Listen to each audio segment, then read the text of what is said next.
Hello viewers, আমি দেবাশিস ইতিহাস চর্চার ক্লাসে তোমাদের স্বাগত জানাই। আজকের ভিডিওতে আমি পশ্চিমবঙ্গ মাদ্রাসা সার্ভিস কমিশনের 9, 10 এবং 11, 12-এর পরীক্ষায় তোমরা যারা ইতিহাস নিয়ে বসতে চাইছো তাদের উদ্দেশ্যে বেশ কিছু গুরুত্বপূর্ণ কথা বলতে চাইছি। মাদ্রাসা সার্ভিস কমিশন থেকে গত 4 মে এই ইম্পর্টেন্ট নোটিফিকেশনটা হয়েছিল। এটি নিশ্চয়ই তোমরা সবাই খেয়াল করেছো এবং এই নোটিফিকেশন থেকে আমরা জানতে পেরেছি যে 1729 জন আপাতত পশ্চিমবঙ্গের মাদ্রাসাগুলিতে শিক্ষক শিক্ষিকা নিয়োগের ব্যবস্থা করছে মাদ্রাসা সার্ভিস কমিশন। এরপর 13ই মে এই ইনফরমেশন গাইডলাইনটি প্রকাশিত হয় মাদ্রাসা সার্ভিস কমিশনের ওয়েবসাইটে এবং এখানে বিস্তারিতভাবে নিয়োগ সংক্রান্ত বিভিন্ন নিয়মাবলী প্রকাশ করা হয়েছে, যেখান থেকে অনেক ধোঁয়াশাই কিন্তু কেটে গেছে এই পরীক্ষার বিষয়ে।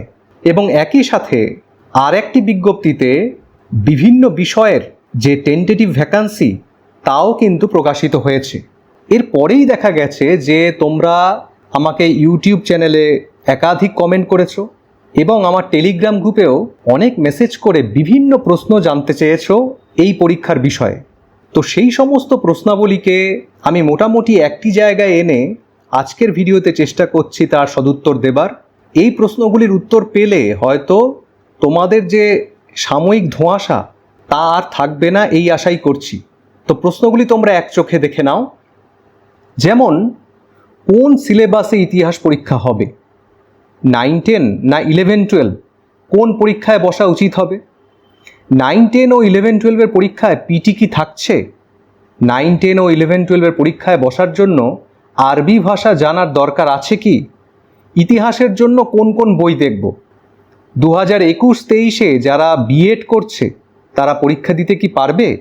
একটার বেশি ক্যাটাগরিতে কি অ্যাপ্লাই করা যাবে? ফিমেল ক্যান্ডিডেটরাও জেনারেল সিটের সুবিধা পাবে কি? বিগত বছরগুলিতে মাদ্রাসার প্রশ্ন কেমন ছিল? তো কোন সিলেবাসে ইতিহাস পরীক্ষা হবে এর উত্তরে বলা যেতে পারে যে মাদ্রাসা সার্ভিস কমিশনের ওয়েবসাইটে এখনও পর্যন্ত 9, 10 ও 11, 12 পরীক্ষার সিলেবাস দেওয়া না হলেও এটা সহজেই অনুমান করা যাচ্ছে যে বিগত বছরের মতো এবারও স্কুল সার্ভিস কমিশন ও মাদ্রাসা সার্ভিস কমিশনের ইতিহাসের সিলেবাস অভিন্ন, অর্থাৎ একই হবে। এছাড়াও আমি যেটা বলতে চাই তা হচ্ছে আমি ইতিমধ্যেই স্কুল সার্ভিস কমিশনের ইতিহাসের 9, 10 ও 11, 12-এর সিলেবাস বিস্তারিত আলোচনা করেছি। সেই ভিডিও লিঙ্ক এই ভিডিও ডেসক্রিপশন বক্সে দেওয়া থাকবে, প্রয়োজনে তোমরা দেখে নিতে পারো। সাথে সিলেবাসের পিডিএফ ডাউনলোড লিঙ্কও দেওয়া থাকবে।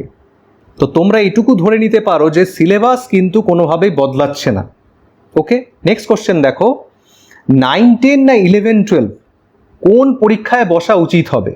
তো প্রথমে একটা টেবিলের মাধ্যমে অ্যাট প্রেজেন্ট কত ভ্যাকেন্সি আছে তা আমরা একটু দেখে নিই। এখানে মূলত আমি যেটা দেখিয়েছি তা হচ্ছে বাংলা মিডিয়ামের যে মাদ্রাসাগুলি আছে তার সিটের সংখ্যা। তো হিস্ট্রি পিজি যে ক্যাটাগরি অর্থাৎ 11, 12-এর ক্যাটাগরিতে জেনারেল যে সিট তার সংখ্যা হচ্ছে 19, ফিমেলদের সিট এখানে নেই। আর হিস্ট্রি 5 যে ক্যাটাগরি অর্থাৎ 9, 10 সেখানে জেনারেল সিট হচ্ছে 52 এবং ফিমেল রিজার্ভ হচ্ছে 2টি।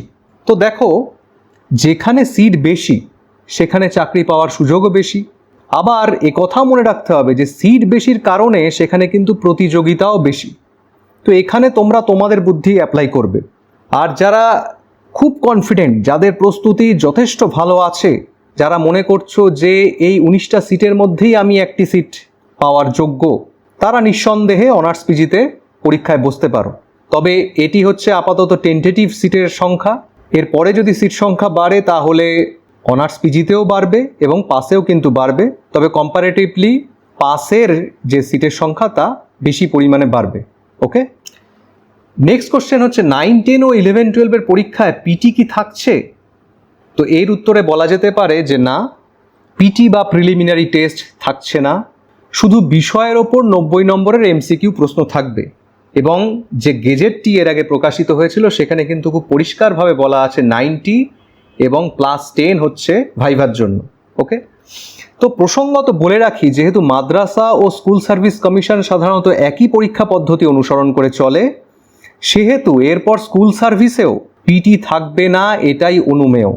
এবং সত্যি কথা বলতে কি, অধিকাংশ ছাত্রছাত্রীর কাছে এই পিটি বা প্রিলিমিনারি টেস্ট একটা যথেষ্ট হেডেকের বিষয় ছিল। তো এটা যদি না থাকে সেটাই মঙ্গলজনক। নেক্সট কোশ্চেন দেখো, 9, 10 এবং 11, 12-এর পরীক্ষায় বসার জন্য আরবি ভাষা জানার দরকার আছে কি? না। বাংলা মিডিয়ামের মাদ্রাসাগুলির জন্য যে শিক্ষক শিক্ষিকা নিয়োগ করা হবে তাদের কেবলমাত্র সংশ্লিষ্ট বিষয়ের ওপর দক্ষতাই যাচাই করা হবে। নিশ্চয়ই এই কথাটা বুঝতে পেরেছো, যে হিস্ট্রিতে পরীক্ষা দেবে তার হিস্ট্রি, যে জিওগ্রাফিতে পরীক্ষা দেবে তার জিওগ্রাফি, যে বাংলায় পরীক্ষা দেবে তার বাংলা, যে ইংলিশে পরীক্ষা দেবে তার ইংলিশ, তার নিজের নিজের বিষয়ের দক্ষতাই কিন্তু যাচাই করা হবে। স্কুল সার্ভিসের সাথে এখানে মাদ্রাসা সার্ভিসের নিয়োগের পদ্ধতির কোনো পার্থক্য নেই। ক্লিয়ার? এরপরে দেখো, ইতিহাসের জন্য কোন কোন বই দেখব। আমি ইতিমধ্যেই স্কুল সার্ভিস কমিশনের ইতিহাসের 9, 10 ও 11, 12-এর প্রস্তুতির জন্য কি কি বই দেখা উচিত তা নিয়ে বিস্তারিত আলোচনা করেছি। সেই ভিডিও লিঙ্ক এই ভিডিও ডেসক্রিপশন বক্সে দেওয়া থাকবে, প্রয়োজনে তোমরা দেখে নিতে পারো। এবং ওই ভিডিওরও ডেসক্রিপশন বক্সে দেখবে আরও অতিরিক্ত কিছু বইয়ের তালিকা আমি দিয়ে দিয়েছি। আশা করি তার বাইরে বই পড়ার দরকার হবে না। একটু মন দিয়ে তোমরা যদি বিষয়টা দেখো তাহলে বইয়ের বিষয়টা তোমরা নিশ্চয়ই বুঝতে পারবে। 2021-23-এ যারা বিএড করছে তারা পরীক্ষা দিতে কি পারবে?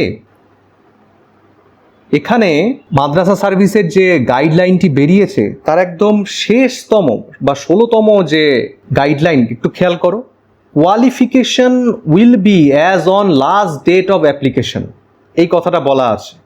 তো এটাকে ভাঙলে কি দাঁড়ায়? যে আবেদনের শেষ তারিখের দিন পর্যন্ত যদি তোমার বিএড অথবা অন্যান্য প্রয়োজনীয় ডিগ্রি শেষ হয়ে তুমি হাতে রেজাল্ট পেয়ে যাও তবেই তুমি আবেদন করতে পারবে। আপাতত 1 মাসের আবেদনের তারিখ দেওয়া হয়েছে, সামনের মাসে 12 তারিখ পর্যন্ত। সেটা যদি এক্সটেন্ডও হয়, ধরে নিলাম সামনের মাস পুরোটা দিল, সেই সময়ের মধ্যে যার বিএড ডিগ্রি হয়ে যাবে সে অবশ্যই অ্যাপ্লাই করতে পারবে। তার একদিন পরেও যদি কারো ডিগ্রিটা হাতে আসে তাহলেও কিন্তু সে পারবে না। ওকে, নেক্সট হচ্ছে, একটার বেশি ক্যাটাগরিতে কি অ্যাপ্লাই করা যাবে? তো এখানেও খেয়াল করো, মাদ্রাসা সার্ভিস কমিশনের যে নিয়মের লিস্ট সেখানে কিন্তু খুব পরিষ্কারভাবে এই 12 নম্বর যে রুল তাতে বলা আছে, আ candidate can apply for 1 category and in 1 subject only, either for 1 to 4 or for 5 to 8 or for 9 to 10 or for 11 to 12। মানে এই 4টে ক্যাটাগরির মধ্যে যে কোনো একটা ক্যাটাগরির জন্য তুমি অ্যাপ্লাই করতে পারবে, অথবা যে কোনো একটি বিষয়ের জন্য অ্যাপ্লাই করতে পারবে। একাধিক ক্যাটাগরি বা একাধিক বিষয়ের জন্য কেউ যদি অ্যাপ্লাই করে তাহলে তার অ্যাপ্লিকেশান কিন্তু ক্যান্সেল হয়ে যাবে।